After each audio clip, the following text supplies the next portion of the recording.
Hello, everyone. It's me, Pete Los, alive in the flesh with another beat breakdown. This one, a very special one to me. I like it. I hope you like it. Forget what it was called on YouTube, but it was like the beat that 2 beats ago. I posted this one. Um, I called this one 1033 on my laptop because it's easy to keep track of numbers. Um, so yeah, let's get into it. I'm just gonna play some parts of it. We're gonna hop around a bit because we're gonna spend a little bit more time in each section or part and break it down. But let's go.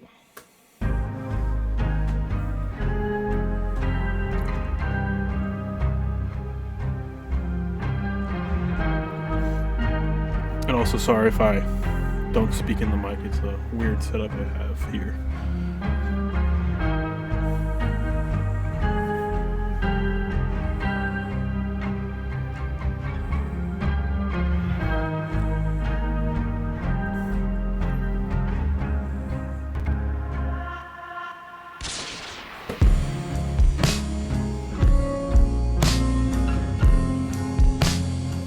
So, this is the vibe. It's the main part. We also add some leads, counter melodies. So I'm going to skip to that. There's also a drum loop that comes in, but it's in the background, so can't really hear it too much. But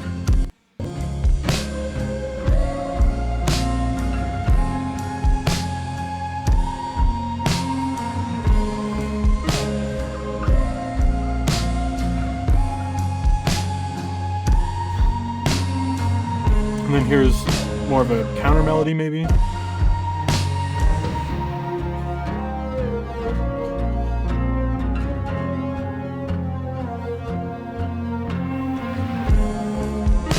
And then all together now.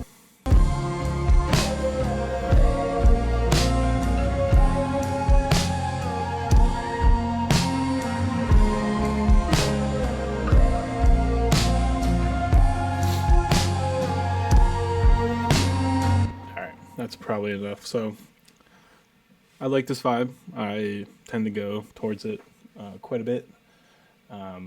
And really happy to find the sounds I did for this really fit the vibe I was going for. So let's look at some drums here. So pretty simple on the drums. We'll just play these. And I'll talk over it. So really all it is two drum loops that I found that I manipulated the time with and then added some ghost kicks with some cool flavor on them. So pretty simple. It lets the guitars do a lot of the talking here. But let's start with the drum loop that started it all.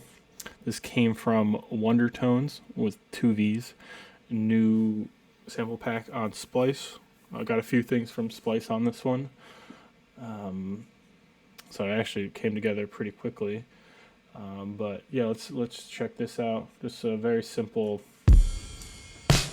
Doesn't get much more simple than this, right? But that wasn't enough, even with how busy the music part is. We just needed something a little more. So after I EQ'd this a bit, just cutting out some of the highs, very bright on the rides, I added a extra kick. Look at that, an extra kick. This is what it sounds like. Sounds like an extra kick. So all I did for this one was EQ it a bit.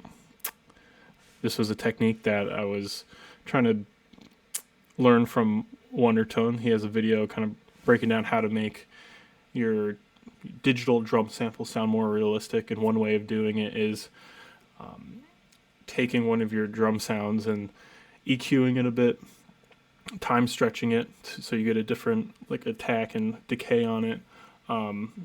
And a number of different things, but for this one here, I chose just to EQ it. So cutting off the highs that might emulate, someone hitting the kick drum in a slightly different way than they would for the real, downbeat. Or I'm no musician here, but on the heavy kicks, right? Cutting out the highs sounds good on a ghost kick. and then I kind of put it off the grid a little bit, just add a little bit of swing. So let's just hear these two together.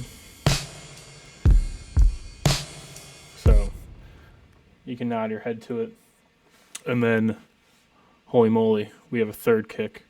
A third kick has struck the beat. And this is what it sounds like. Extra kick with hat, that's what it sounds like. This is where it's placed over the loop, and I'll put the other one on too. So right before the snare, gives it a nice little snap to it, you know. And then the last thing I did for the composing of the drums, I guess, is add this loop. So this is a whole nother drum loop. I'll take off the EQ so you can hear the kick. So very boomy, roomy kick, but I already have a kick. I think my kick's better. Sorry for the clip there. I'm gonna turn down the. I already like my kick, so I said bye-bye second or fourth kick. I already have 3 of them. So now, even if it does hit, it doesn't really, can't hear it that much. And really what we're using this loop for is the rides here, how it progresses through the sample. Adds a lot of just little variations I didn't have before, so all together now. And then just to talk about the bus effects here, Radiator, been loving this, been going to it before Decapitator, just smoother compression, or excuse me, saturation, and the 2 EQ knobs here are awesome. So try this out, cool. So you can, over my talking, you can kind of hear the, you know, the different rides and kind of overhead hits that the second loop brings in. But just to get back to the last effect here, on top of the Radiator, we have just the stock Logic compressor with the Studio VCA style. I believe this is like a Scarlett compressor. I find it to be pretty smooth, but pretty fast too. So on this one, pretty heavy ratio. We turn this distortion knob to soft. I love what it does with that. Letting quite a bit of the attack through, and a pretty tight release, and then mixing to 50%.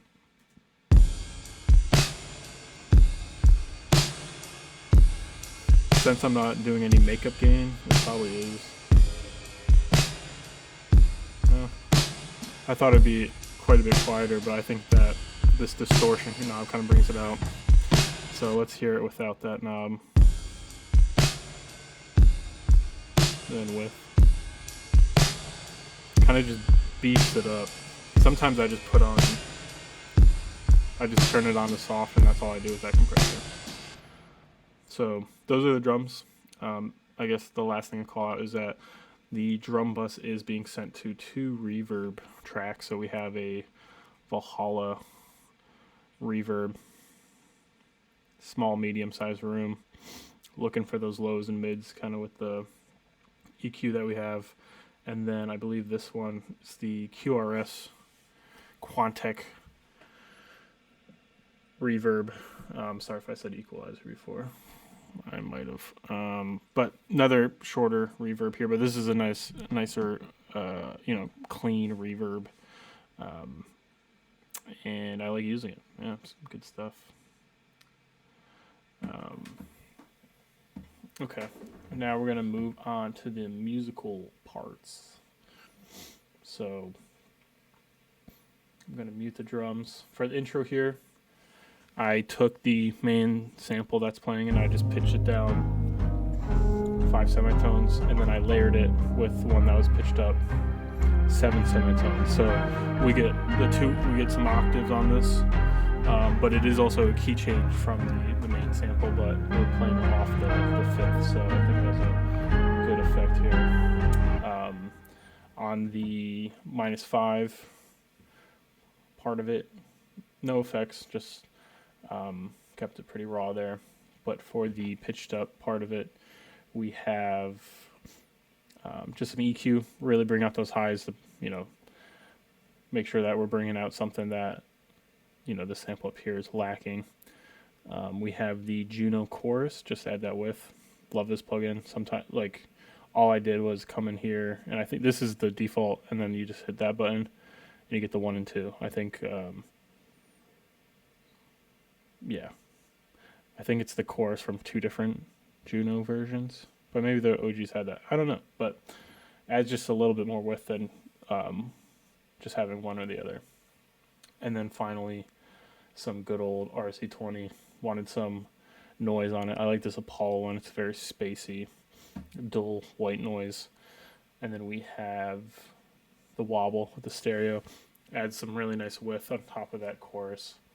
And then we're distorting and adding some space to all of it and EQing it pretty close to the stock setting there. So this is what they sound together. And then next thing we'll look at is these effects here.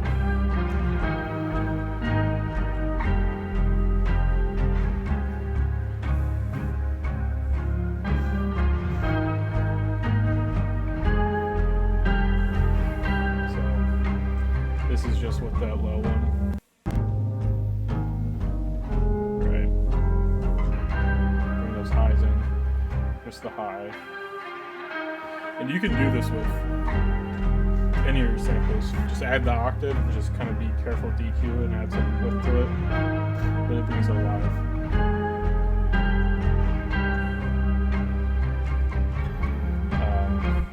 Next for the effects here, so typically, I always put my risers right up to the 1 here, but this one sounded really good to have this kind of like vocal riser, give it some air to breathe, and then take advantage of some echo and some delay that we put onto it. Right, so it fades out right before the beat drops and gives it a nice effect. Just one more time. And then for the next riser, we have this kind of white noise, like seashore wave kind of sound. Really sounds more like wind. But I just threw some RC20 on there, add some space, add some width, control the EQ a bit, and then add another type of sound noise here. On this beat, there's a bunch of different types of noise just cooked into the beat, and I think it subtly just kind of fills it out. So it's pretty nice. If you add a little bit here and there and everywhere, you'll be surprised how full your sound gets. So, and then the last one here is just this kind of beat tag I've been using lately. It's just the intervention from Modern Warfare 2 with some effects on it. And then on this one, I did some vinyl stop or slow down on it. But so this is what the drop sounds like.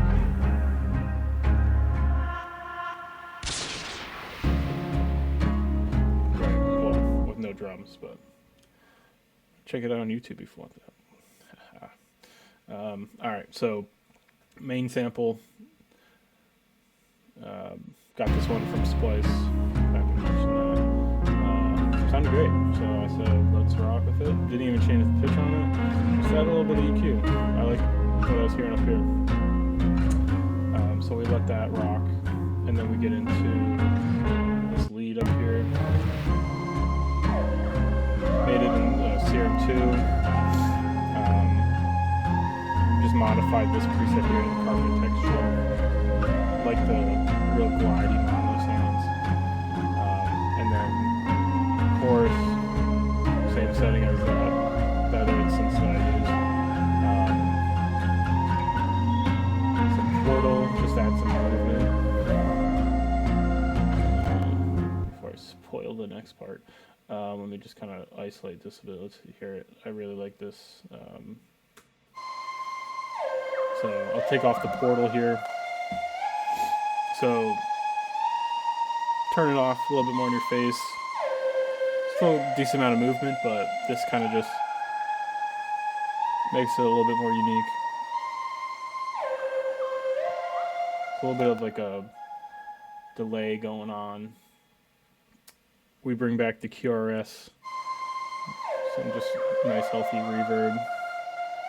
So that's without it. Just a very natural reverb. I've been liking using this a lot, especially on instruments or even buses, as we saw down here. And then finally, just taming in some of the EQs here, or some of the frequencies with the EQ. Very heavy in this frequency. Had to kind of work around a bit because this one did get overbearing at times. So with some panning and some of the effects that push it back into the stereo image, found a good place for it to sit. And then the last part is this counter melody.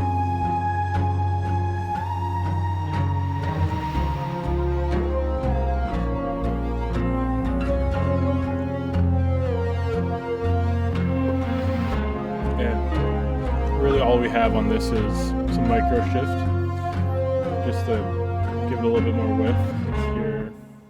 Let's see if we can't hear the difference here. I don't know if you'll be able to hear it on your phones, but it's worth a shot.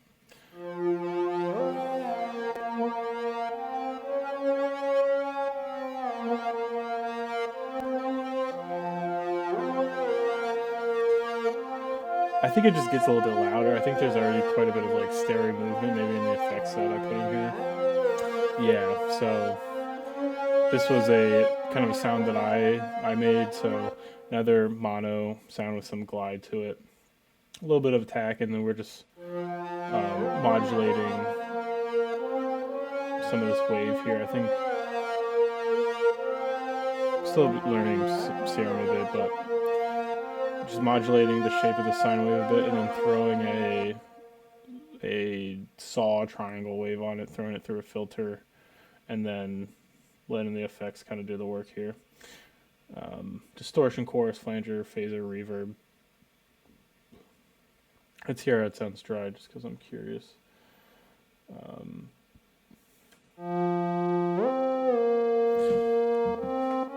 So even still,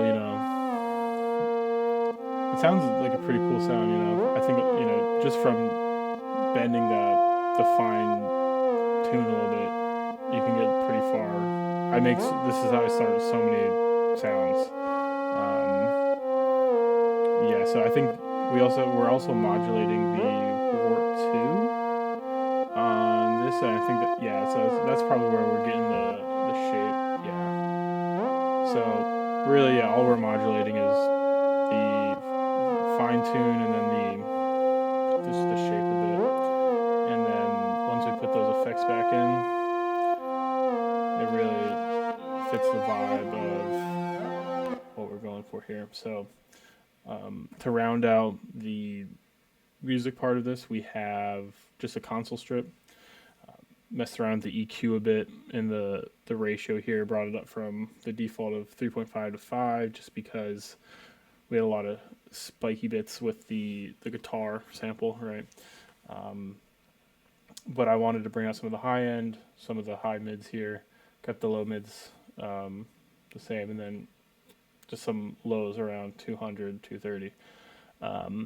And then one thing I've been liking doing quite a bit with these console strips is just maxing out the input gain and then matching the output to that, just so we can hit the compressor a little bit more and get more color out of these consoles, because that's kind of the hidden feature with these, I think.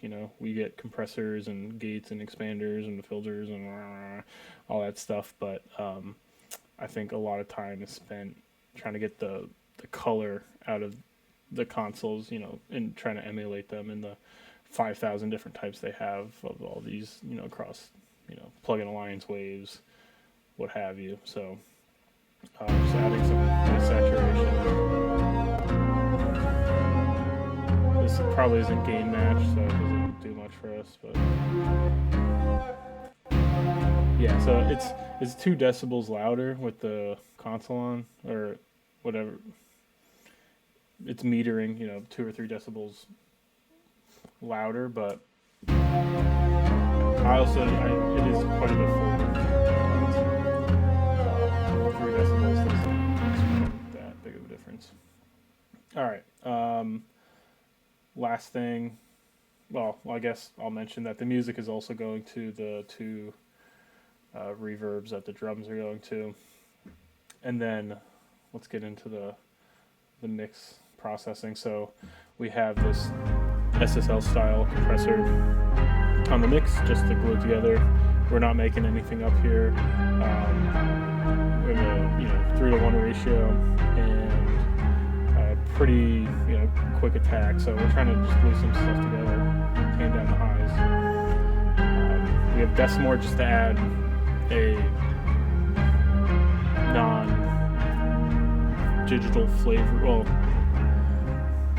excuse me, just to add a little bit more color to it, right? We're emulating the ASR 10 here, famous workstation for making beats that had a pretty sought after sound card that added just a nice flavor and clearness and saturation to all the sounds that were coming out of it. So this plugin tries to emulate that. I don't know how close it gets because I don't have one, but I appreciate the effort and I like this preset. It does come in kind of bright, so I tend to put on this filter setting and then have just a slight negative frequency deviation, and it has a nice low pass effect.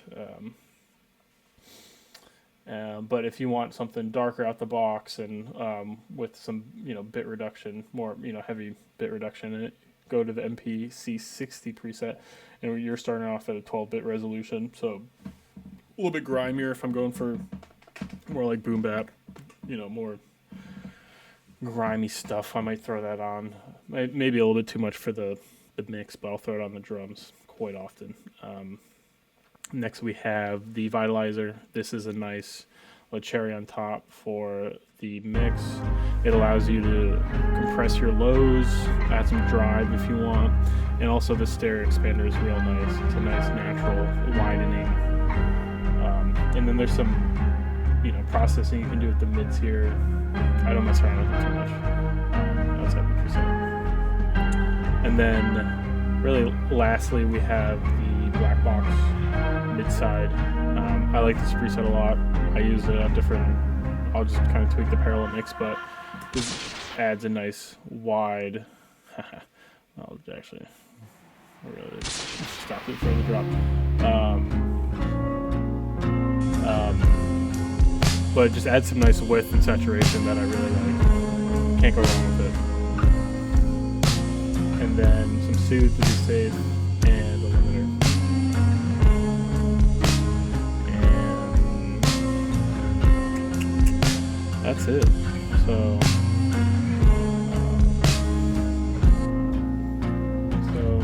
yeah. Want to start doing more of these. My old ones were very positively received, so figured let's make some more. Let's throw the face in there. So let me know if there's a beat that you want me to break down.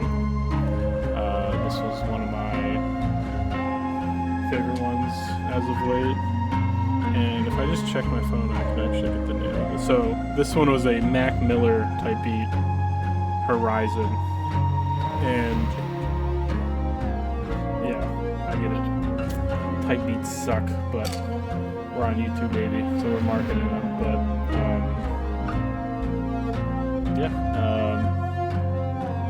that was the beat breakdown. Thank you for watching, and hopefully I'll see you soon in another one. Bye bye.